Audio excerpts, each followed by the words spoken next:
ദൈവം വീണ്ടും അരുളി ചെയ്തു, വെള്ളം ജീവജാലങ്ങളെ പുറപ്പെടുവിക്കട്ടെ, പക്ഷികൾ ഭൂമിക്ക് മീതെ ആകാശവിതാനത്തിൽ പറക്കട്ടെ.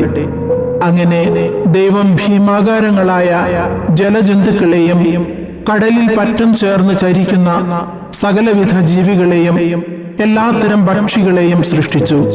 അവ നല്ലതെന്ന് അവിടുന്ന് കണ്ടു.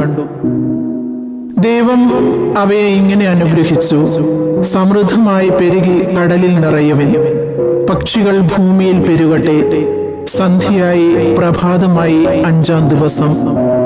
ദൈവം വീണ്ടും അരുളി ചെയ്തു, ഭൂമി എല്ലാത്തരം ജീവജാലങ്ങളെയും, കന്നുകാലികൾ, ഇഴജന്തുക്കൾ, കാട്ടുമൃഗങ്ങൾ എന്നിവയെ പുറപ്പെടുവിക്കട്ടെ.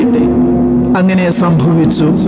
അങ്ങനെ ദൈവം എല്ലായിനം കാട്ടുമൃഗങ്ങളെയും കന്നുകാലികളെയും ഇഴജന്തുക്കളെയും സൃഷ്ടിച്ചു. അവ നല്ലതെന്ന് അവിടുന്ന് കണ്ടു.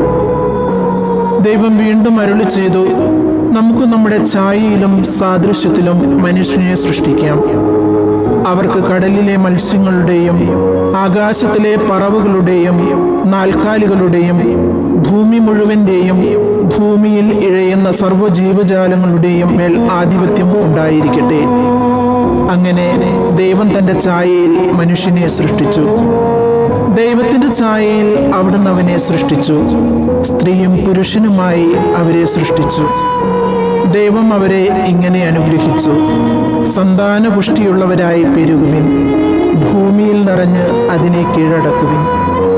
കടലിലെ മത്സ്യങ്ങളുടെയും ആകാശത്തിലെ പറവകളുടെയും ഭൂമിയിൽ ചരിക്കുന്ന സർവ്വജീവികളുടെയും മേൽ നിങ്ങൾക്ക് ആധിപത്യം ഉണ്ടായിരിക്കട്ടെ.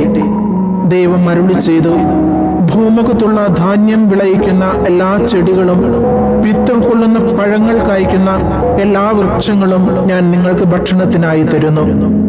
ഭൂമിയിലെ മൃഗങ്ങൾക്കും ആകാശത്തിലെ എല്ലാ പറവുകൾക്കും ഇഴജന്തുക്കൾക്കും ജീവശ്വാസമുള്ള സകലതിനും ആഹാരമായി ഹരിതസസ്യങ്ങൾ ഞാൻ നൽകിയിരിക്കുന്നു. അങ്ങനെ സംഭവിച്ചു. താൻ സൃഷ്ടിച്ചതെല്ലാം വളരെ നന്നായിരിക്കുന്നുവെന്ന് ദൈവം കണ്ടു.